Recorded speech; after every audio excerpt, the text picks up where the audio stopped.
എല്ലാവർക്കും നമസ്കാരം. ഞാൻ സരിതാ മഹേശ്വരൻ.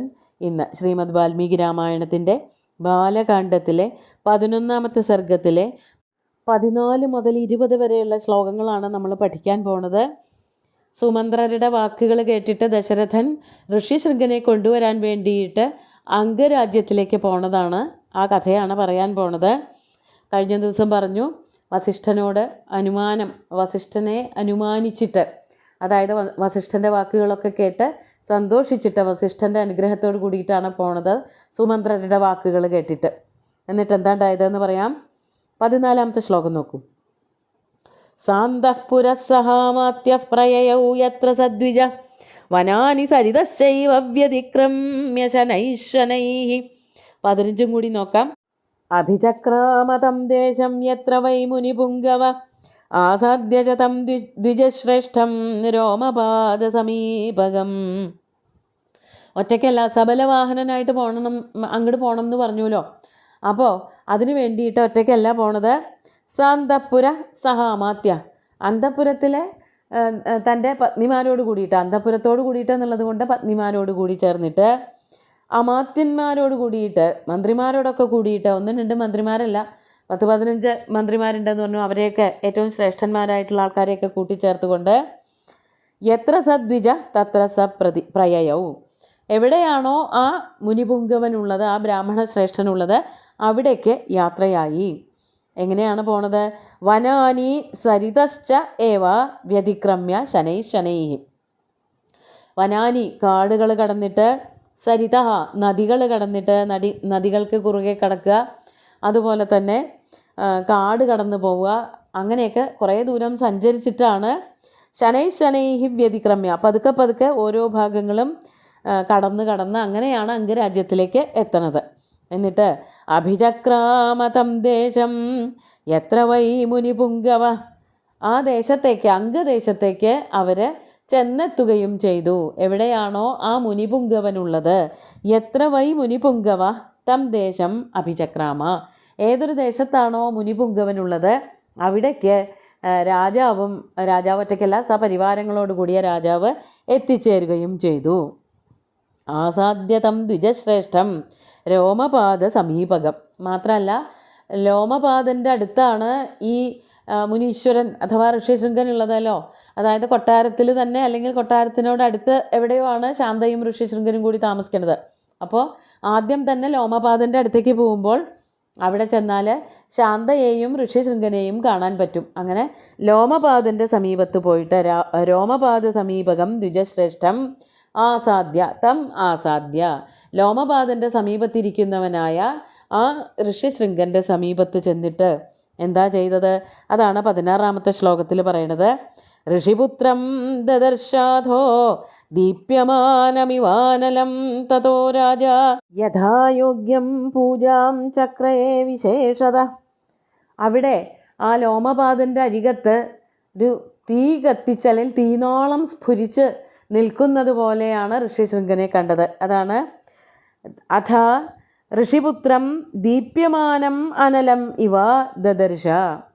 അനന്തരം ലോമപാദൻ്റെ അടുത്ത് ചെന്നപ്പോൾ അദ്ദേഹം കണ്ടത് നന്നായി തെളിഞ്ഞു കത്തുന്ന ഒരു ദീപശിഖ പോലെ ഇരിക്കുന്നവനായ ആ മുനികുമാരനെ കണ്ടു. ദീപ്യമാനം അനലം ഇവ, അനലം ദീപ്യമാനം ഇവ, അതായത് നല്ല തെളിഞ്ഞു കത്തുന്ന തീയെന്ന പോലെയുള്ളതായ ഋഷിപുത്രം, വിഭാണ്ഡകൻ്റെ പുത്രനായിട്ടുള്ള ഋഷ്യശൃംഖനെ ലോമപാദൻ്റെ സമീപത്ത് കണ്ടു. അപ്പോഴോ തതോ രാജ യഥായോഗ്യം പൂജാം ചക്രേ വിശേഷത. അതിനുശേഷം കണ്ട ഉടനെ തന്നെ രാജാവ് ദശരഥൻ ആ മുനികുമാരനും അതുപോലെ തന്നെ ലോമപാദനും കൂടിയിട്ടുള്ളതായ പൂജകൾ, നമസ്കാരാദികൾ ചെയ്തു എന്നാണ് പറയണത്. യഥായോഗ്യം, ഓരോരുത്തരുടെ യോഗ്യതയ്ക്ക് അനുസരിച്ച് ഓരോരുത്തരെയും എങ്ങനെയാണ് ആരാധിക്കേണ്ടത്, വന്ദിക്കേണ്ടത്, അതിനനുസരിച്ചുള്ള വിശേഷത പൂജാം ചക്രേ, വിശേഷപ്പെട്ടതായ പൂജകളൊക്കെ ചെയ്തു. രാജാവിനെയും ആരാധിച്ചു, ഋഷ്യശൃംഖനെയും ആരാധിച്ചു. അപ്പോൾ അഗ്നി പോലെ തെളിഞ്ഞു നിൽക്കുന്ന ഋഷ്യശൃംഖനെയാണ് രാജാവ് ലോമപാദൻ്റെ സമീപത്ത് കാണണത്. നമുക്ക് 17ാമത്തെ ശ്ലോകം നോക്കാം. സഖിത്വാ തസ്യ വൈരാജ്ഞ പ്രഹർഷേണാന്തരാത്മന രോമപാദേന ചാഖ്യാതം ഋഷിപുത്രായ ധീമതേ. ഇവർ രണ്ടുപേരും വലിയ എന്താണ് സഖികളാണല്ലോ, കൂട്ടുകാരാണല്ലോ, ലോമപാദനും ദശരഥനും. അതുകൊണ്ടാണല്ലോ ദശരഥൻ തൻ്റെ മൂത്ത മകളായിട്ടുള്ള ശാന്തയെ ലോമപാദന് നോക്കാൻ കൊടുത്തത്. വളരെ കുട്ടിക്കാലത്ത് തന്നെ കൊടുത്തു. അതുകൊണ്ട് ആ മകള് ലോമപാദൻ്റെ മകളായിട്ട് തന്നെയാണ് അറിയപ്പെടുന്നത്. ദശരഥന് അങ്ങനെ ആ മകളോട് ഒരു വാത്സല്യമൊന്നും ഉണ്ടായിട്ടുള്ളതായിട്ട് പറയുന്നില്ല. അപ്പോൾ ആ ഒരു സഖിത്വമുള്ളത് കൊണ്ട് രോമപാദനും ദശരഥനുമായിട്ടുള്ള മൈത്രിയെ പറ്റിയിട്ട് സഖിത്വാ തസ്യ വൈരാജ്ഞ പ്രഹർഷേന അന്തരാത്മന പ്രഹർഷേന, ഉള്ളിൽ നിന്ന് ഉദിച്ച് ഉയർന്നു വരുന്നതായ സന്തോഷത്തോടു കൂടിയിട്ട് ആ രാജാവായിട്ടുള്ള ലോമപാദൻ എന്തു ചെയ്തു?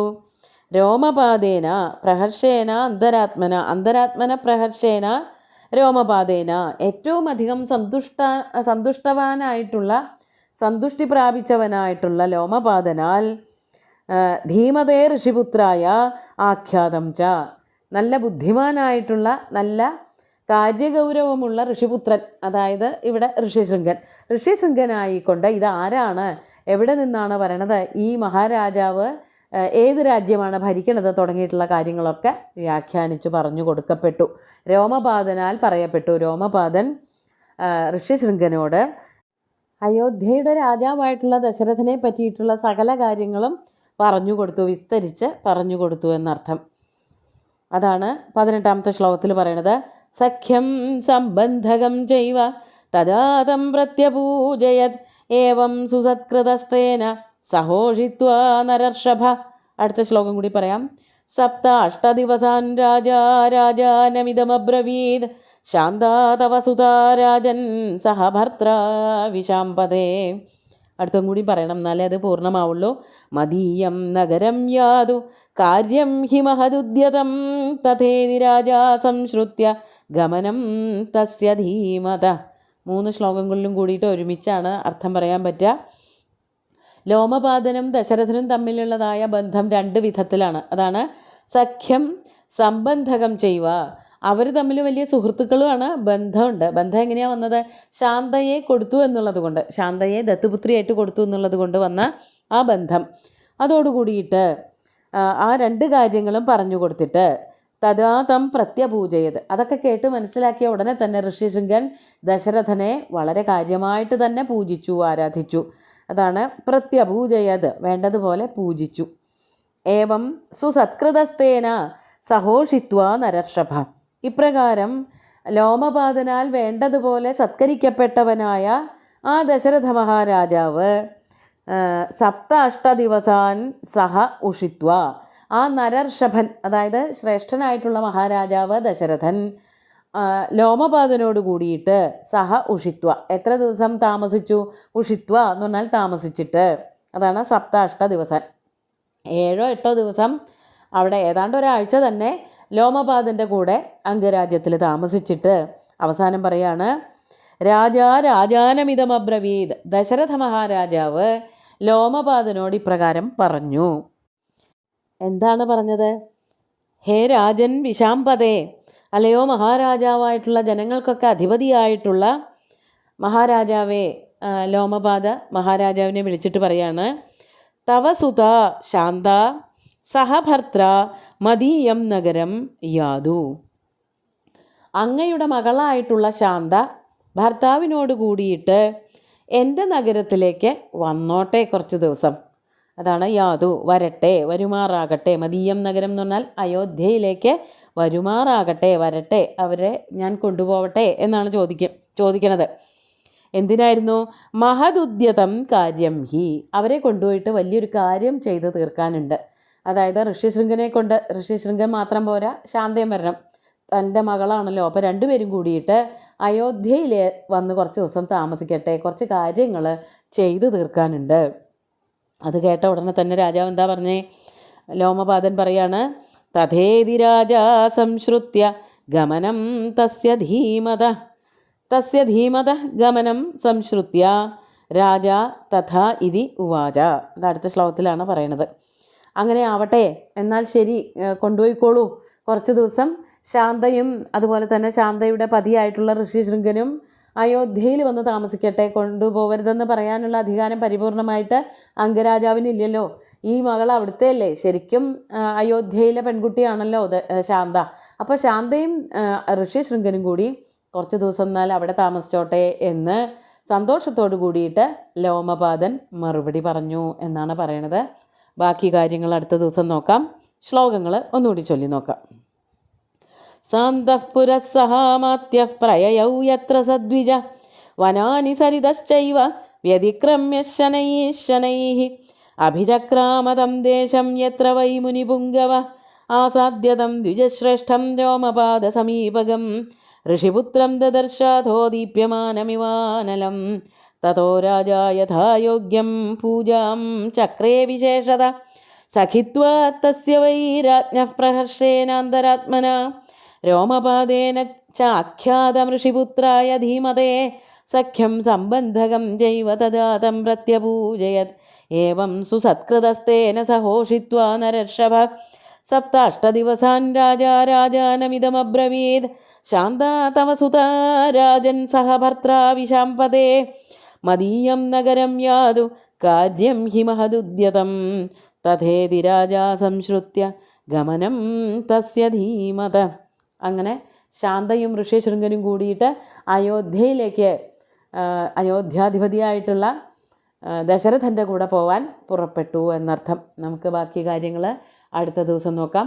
സുന്ദരമായിട്ടുള്ള ശ്ലോകങ്ങൾ ഭഗവാൻ ശ്രീരാമചന്ദ്രൻ്റെ